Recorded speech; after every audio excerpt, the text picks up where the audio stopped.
Welcome to the Everyday Miracles podcast, where real life stories of hope and inspiration are shared. Every day, miracles are happening all around us, yet we rarely hear anything about them. Why is that?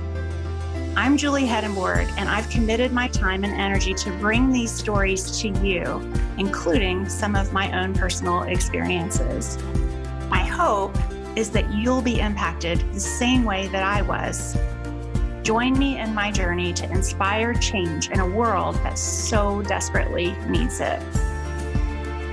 Hey everybody, welcome back. This is Julie with Everyday Miracles podcast, and I have something so special for you today, as I always do. This is Melanie Churchwell that I have on the line. She is out of Atlanta, Georgia, closer a little bit towards Athens. She has an amazing testimony of a miraculous healing. She was diagnosed, how long ago, Melanie? About a year or so? March 29th, 2019. So Okay. Coming up on a year. Coming up on a year. She was diagnosed with a type of brain cancer called Glioblastoma multiforme, and we're going to refer to that as GBM, just for time's sake. This is a very scary brain cancer to have. I used to work in the neuro room a lot in surgery, and I know this is one of the diagnoses that we would hear in the operating room, and everything would just get very quiet. So she was given a few months to live, was what the doctors told her at that time. Since that time, she has learned so much about love, she says, and through going through this, she's had an amazing experience where she saw Jesus, and I can't wait to share that part. It's really special, but she has so much to say. So, Melanie, would you like to start? Hey, Julie. First of all, again, it's humbling to, first of all, to be put on this road, this GBM road, and through that, I know that that's what has provided the opportunity for me to be here with you. And as I shared with you, I just pray that God's words flow to me and through me, and that when people look at me, they see his light shining in me. And that's why I'm here. As you said, I was not given very long to live. And it's been, it's a hard road, but full of so many blessings that I think the harder the road, the bigger the blessings maybe. So when my marriage ended, that was like over 10 years ago, I kind of built myself a little fortress, like probably 50-foot thick concrete with a moat and alligators and armed guards. I just thought that I was unlovable, and I was so devastated and so hurt. And standing in that little fortress, I asked God to teach me about love. I said, please teach me about love, like real love. And I'll tell you that ultimately is what I've been learning about on this road. A few years after I made that request of him, and he honors our request. So sometimes you got to be careful. Yes. But my mother had a terminal diagnosis, and I lived with my mom, with my daughter. I'm a single mom, and I had the honor of taking care of my mother. She had, we were a military family, and decades ago we were in England, and there was an outbreak of mad cow disease, and she ate some steak. And then she was in a car accident, and she passed away about 2.5 years after the car accident. I think that it kind of woke it up. But in caring for somebody that is dealing with that, there's a reason it's called MAD, because my mother was a sweet woman. But this thing it took her, right?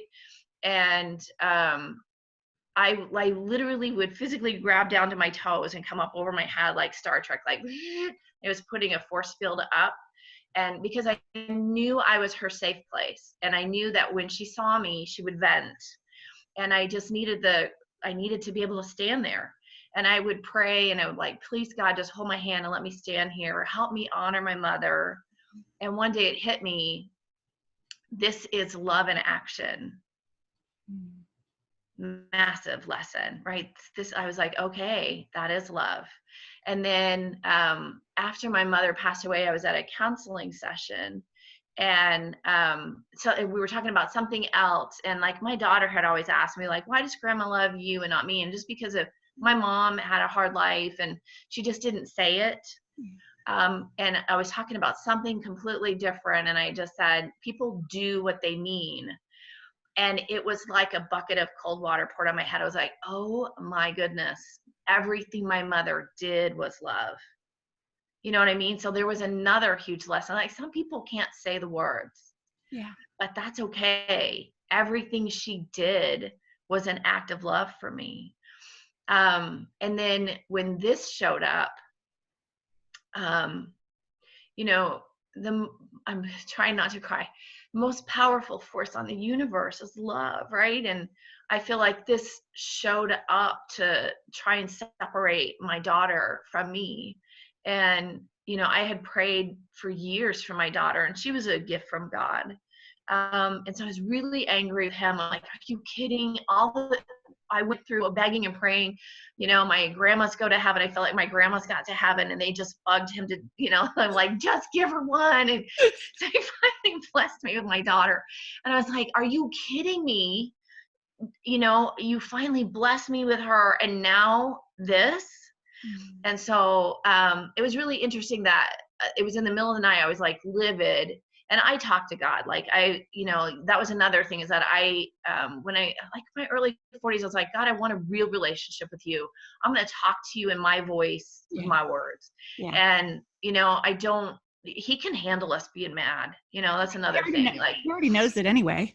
Exactly. And like my daughter was angry about this, and I said, it's okay to be angry and let God know you're angry.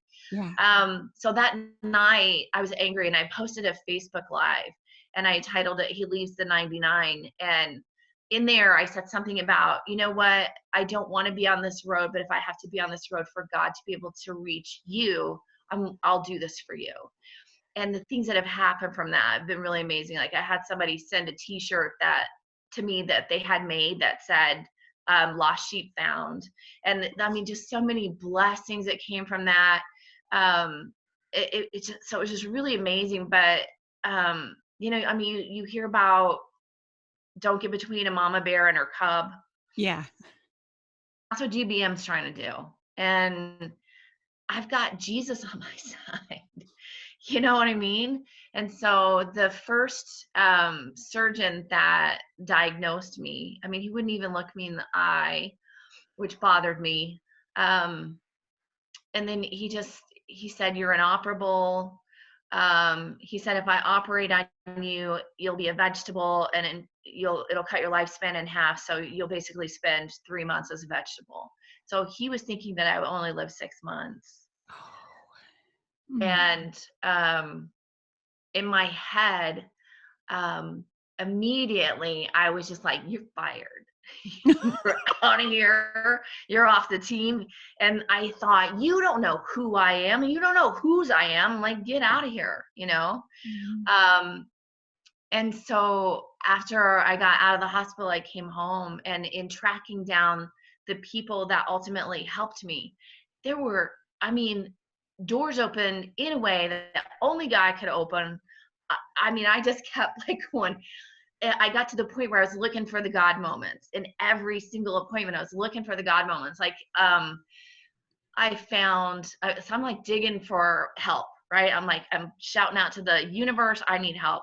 And I found a little video clip from the news in Philadelphia, like a 2-minute clip of some guy that found this, he invented this vaccine and formed a company. I got the name of the company. I Googled it. There was one phone number listed. I called the phone, and 3 hours later, the inventor, the founder, calls me.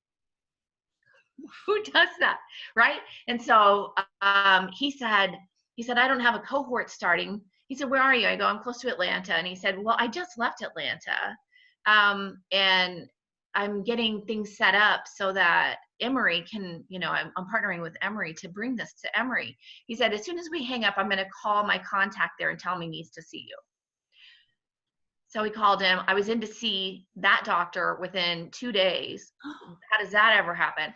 And then I'm sitting there with him, and he said, and I had contacted a couple of doctors at Duke, and he goes, you can't go wrong. If you were my daughter, I would tell you that between the 3 choices that you have in front of you, they're all of equal excellence. He said, so you can't make a wrong choice. He said, would you be open to meeting with this surgeon here? And I was like, absolutely. So he gives him a call, and he said, be in his office in 2 hours.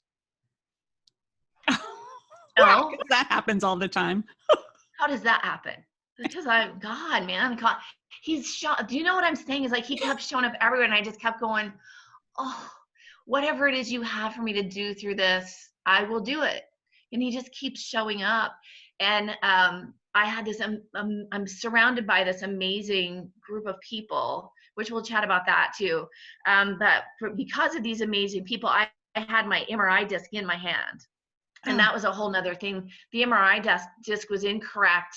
And my friend had a contact at the hospital where it was done. And on a Saturday, they got a copy of it to the emergency room within 30 minutes. I'm telling you, he just keeps showing up. It's like really amazing. I'm so excited to see what else he's going to do. But anyway, so I go to this surgeon, and he said, Dr. Curran said I should see you. I don't know anything about you. And I said, I have my MRI disc. And he goes, I'll be right back. And he walks in the room, and he honestly looks disappointed that it wasn't more complicated. He goes, it's small. It's on the outside. When do you want it out? And I go, now. And he goes, we'll get you booked. Oh my goodness. Right? So 10 days ago, this other guy's telling me, I'm so sorry. You got a couple of months, And so part of what the thing I ponder on all the time is I'm learning that whatever that thing is, that immediately, it was instantaneous. You don't know who I am. You don't know whose I am. I want to get that into people. I don't know how to get it into people, but I'm praying that somebody gets it now, that claim who you are as a child of God, and he is a mighty king, and he's here for us. Mm-hmm. So after all that stuff happened, and you're right, so I did have a little moment after brain surgery. I had asked people to pray for me. We had a session where people came and laid hands on me, and I know I was lifted up. I asked everybody to pray for me at a certain time, and people around the world were praying for me. And there were people that hadn't been to church in years that posted, I'm going to church to pray for my friend. And there's some beautiful stuff that came from that too. People getting saved right before they passed away. So I know God's just doing really crazy, cool stuff. But right when I woke up from surgery, Jesus was right there. Oh, and I didn't, he was there. And then my mom and dad were there. But then they were gone. That was like a quick, but you know what I mean? I recorded something because I didn't want to forget it. Cause I was like, do you know what I mean? I was like, and so I recorded something. I'm like, Jesus is here. Yes. And then the big moment, that I'm like, it has wrecked me forever.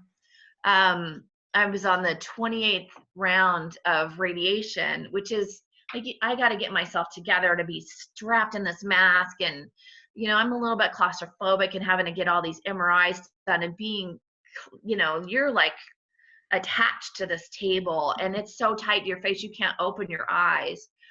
And this team of people that helped me with my radiation sessions were so precious. They would pray with me before I would get up on that table. We would ask Jesus to be in the room.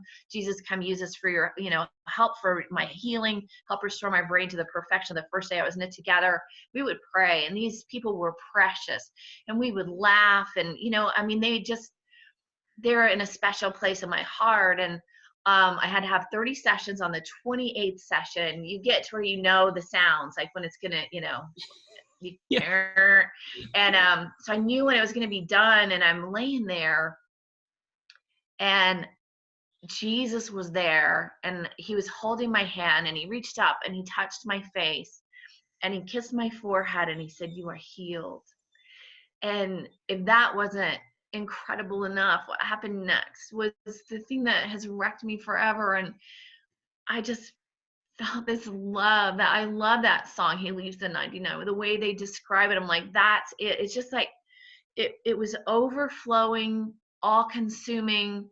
It was so beautiful. It was just so beautiful. I wish, you know what I mean? Like all the time, I wish that I could put my hands on people. I like have the urge to do that.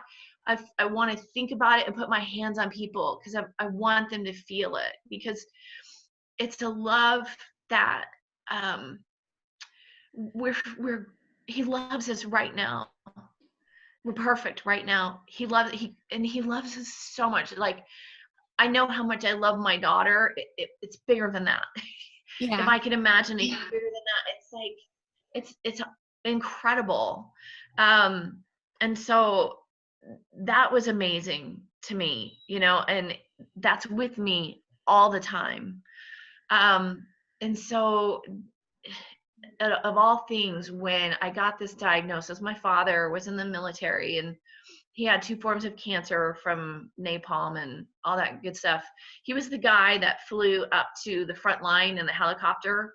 He was a helicopter pilot, and he would drop down and they would dump the supplies out and put the wounded and stuff on, and he'd fly back. The lifespan for his job in Vietnam was 29 days. He did it 24 months. Oh, And wow. yeah, and he's told me, he's like, you've got the same guardian angels I do, because I was in a motorcycle wreck when I was younger too, and he goes, you have the same guardian angels I do, and I was like, okay, that's awesome. um, but he wound up, so I was, after the biopsy, I was in the critical care unit, and little did I know he was put into ICU at the same time. My family wasn't telling me. And he wound up, I got to see him just a couple of days before he passed away. And it was, there was a lot of beauty in that moment. He came to me the night I was diagnosed. He was totally my hero in that moment. Um, and I mean, he was like not too far away from passing away. He was not feeling good, and it was a big effort for him to come to me, and he came twice. And when I went to see him, he was like, how's the thing in your head? And I just said, you know, somebody taught me how to fight, and I got this. And it just, like, you could see the peace wash over him.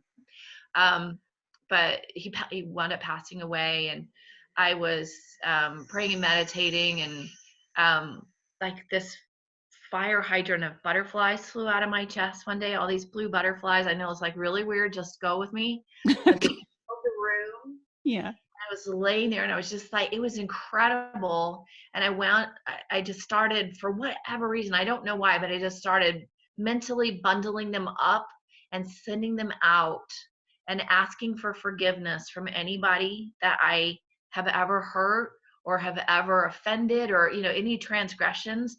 And then I was sending them out to anyone where I've perceived any kind of hurt or transgression. And of course, not long after that, I read, forgiveness is the path to healing. I'm like, well, there you go. And so for me, I send blue butterflies out, and it's such a beautiful gift to give to yourself to do that. It became addictive. I do it all the time. And then the other powerful word for me, so forgiveness is a powerful word. And then gratitude, when my mom passed away, that was the only way that I got up. I was so devastated that the only way I got up is I would wake up in the morning and I would list off 10 things that I was grateful for.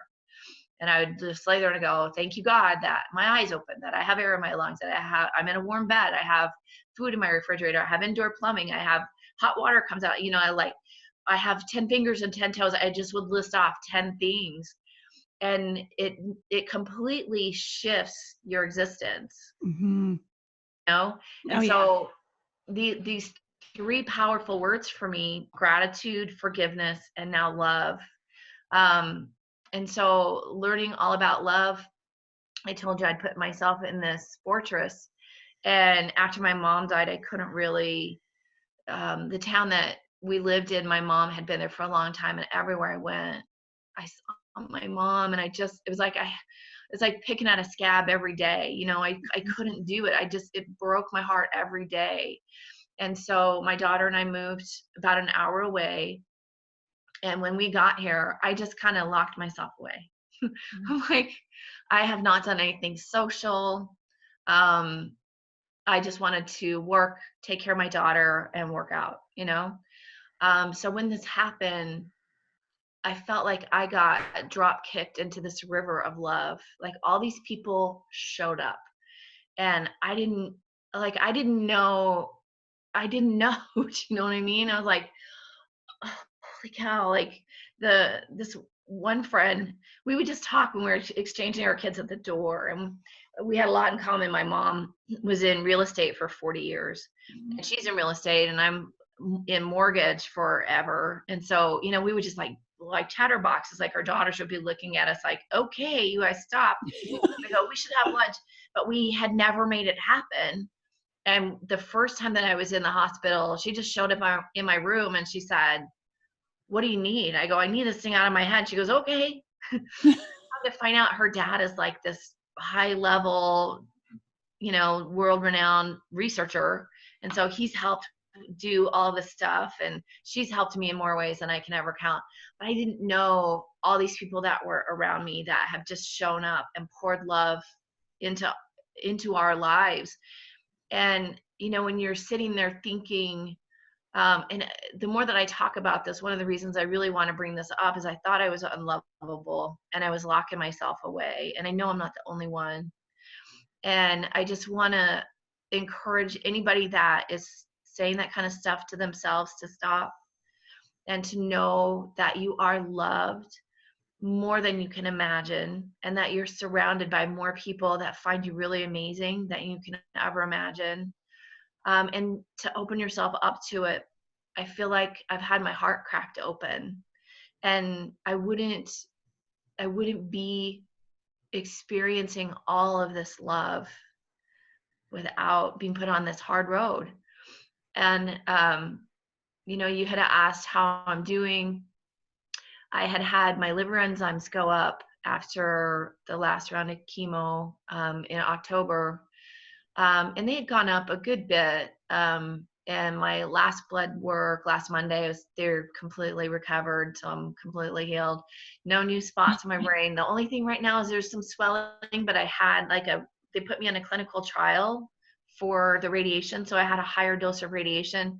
So the swelling's not uncommon at all, or, we're expecting it. Mm-hmm. But I keep walking into the doctor's offices and they keep looking at me like, how are you doing this? Like, I have a powerful team, You're a miracle. Yes. Well, it's all him, it's all him. And I just keep praying that he'll keep using me. Mm-hmm. I just keep praying that he'll keep using me. I'm willing to talk.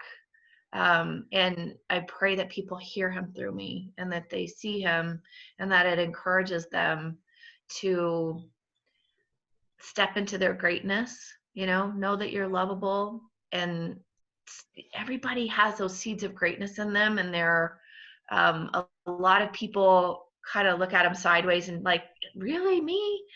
And I want to say, yeah, really, you. You have seeds of greatness in you, and you're powerful beyond measure. It's because you're loved, and you're loved by the greatest in the whole universe, and that's our Heavenly Father. So, oh, I love that. Beautiful message. It takes me back to Ken's testimony when he had his experience, and that was the whole message, is that you are loved more than you can ever know. Ever know. I'm telling you, I'm serious. I'm around people all the time and my hands itch because I want you to, I just pray that if I put my hands on you, you'll feel this love because it's with me. It's like he blessed me with that, and I'm covered in it. I'm just covered in it. I'm just like, I walk around and things will happen. And I'll just be like, whatever you want. Whatever you want. I'm okay. I just adore you. And I know a lot of people are going to be blessed by this, and I'm going to give their, I want to tag your Facebook page on this if that's Okay. okay. Absolutely. They can follow you. I don't know if you have a specific one for everything going on medically, or if you just have your own personal one, but It's just my personal one, and I try to post an update once a week, you yeah. know. So and it's a little bit about here's what's going on with me, and hoping to encourage people the more that I learn and grow on this road. So I'm just trying to share my view from this weird road I'm on. Yes. Well, and I love obviously the message, and how I think it's so amazing how God worked in your circumstance. At one point you're told, well, you're pretty much just a few months left, and here you are miraculously healed. Like, I kind of feel for that first doctor. Like, I'd love for you to go back and share with him, because maybe he could look at you because he felt so bad and he did care. He could learn from this, Well, so that's a forgiveness, right? He got a bouquet of butterflies. Oh, he did good. Yeah, because I was angry with him. And then the more I thought about it, I thought, at first when I was asking about him, to do the biopsy, everybody said that he was awesome. And so the more I thought about it, it's like, how many times in life have we gotten good enough at something, but we can be so much better, right? That's what I'm talking about, the seeds of greatness. So that's my hope, is I'll go and speak to the seeds of greatness that are in him, because I think that he has the potential to be phenomenal. Yeah. I don't think he's been challenged. And, I have the ability to challenge people. Well, you are an inspiration to so many. I know you're being followed by so many people on Facebook. I've enjoyed watching your updates and your videos. So hopefully this can help even more people. So I know as a nurse, I know people are going to be reaching out to me, asking me what kinds of regimens that you've been on and you mentioned a trial. So I'm not a physician. I'm not prescribing anything. I guess we need to say that legally, but if it's okay, Melanie, is it okay if we list after we get off of here? I can put it on the comments. Is there anything? Absolutely. You Yeah. want And so here's another really amazing blessing, is that I think within the next probably 6 weeks, I'll be on 0 medication. Oh, wow. I know. I know. Isn't that remarkable? Yes. Yeah. Yes. Okay. Yeah. Great. Do you want to mention any of the clinical stuff for anybody? I know they're going to be wanting to know. Well, one of the clinical trials is called an SMRI, and it's spectroscopy, where they can see. So the big thing with glioblastoma is it kind of goes in stealth mode. Your immune system thinks that it's a friend, basically. And so with this spectroscopy MRI, they're able to identify if it's sent any little friends out. I call it, little recon dudes. Yeah. So it can tell if glioblastoma has sent any little recon guys out to try to establish any new camps. And the more that you can stay ahead of glioblastoma, the more you win. And so that's a great trial that I'm on, in all clear MRIs, all clear, all clear, all clear. And they're going to continue to be all clear. I'm just speaking it, claiming it, and receiving it. So, and then the other trial that I was on, they kicked me off it. So I had the higher dose of radiation, and they were doing a higher dose of chemo, and my liver was not functioning well with it. And so I love that they were more concerned and they want to protect my liver. But my liver, I think, recovered incredibly quickly, like within 8 weeks. But you're only supposed to be off of the chemo for, I think that they give you like 4 weeks or something on that trial. So they had to kick me off that trial. But again, it's all in God's hands, and I'm totally at peace with that. So that's fine with me. But yeah, I like being on the SMRI. And then the other stuff that I'm doing, we'll list stuff like if we ever want to talk about it, I'll get back on here and tell people all the stuff that God has led me to. My background is biology, so I'm like a research nerd. And I like obsessively compulsively, like before I went in for brain surgery, I watched several brain surgeons perform brain surgery. I wanted to know, like, what does it look like? What do they do? I want to know. So with every step of the way, I read about everything.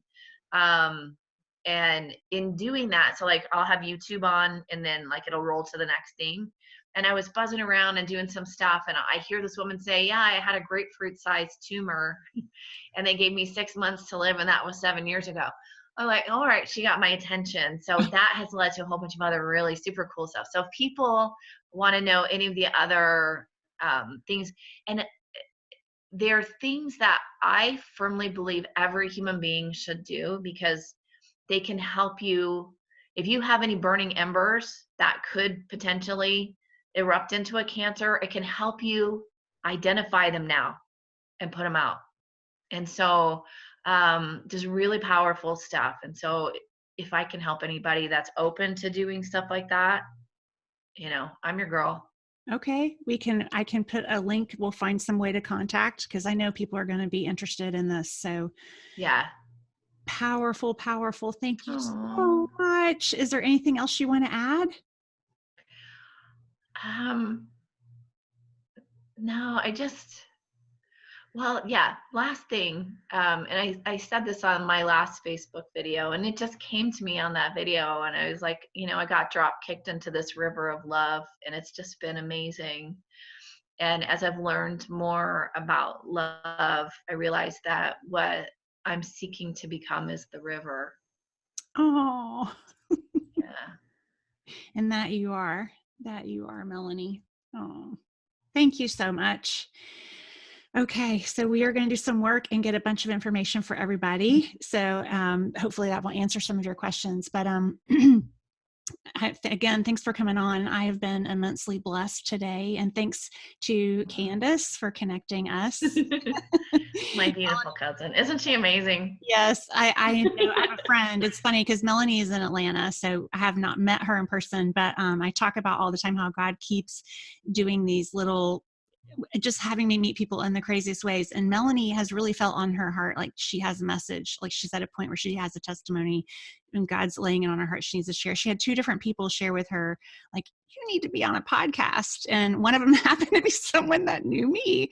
So I said, God works on both sides, and he is setting me up all the time. So thank you. Yeah, that was really funny. Like they said that, my other friend, the one that showed up and said, what can I help you with? And she called me and she said, you need to be doing a podcast. And then the next day, Candace goes, you need to be on this podcast. I went, all right, God, more trips outside my comfort zone, but I'll go. Well, you are amazing. So thank you so much. Well, thank you for letting me be here. I'm just, I'm humbled. It's very humbling. So I just pray that people hear God. That's really what my prayer is. I heard it loud and clear. It was beautiful. I know I get wrapped up in the clinical stuff because I feel like I have to as a nurse. But like I said, the big message here was obvious today. So forgiveness, gratitude, and love.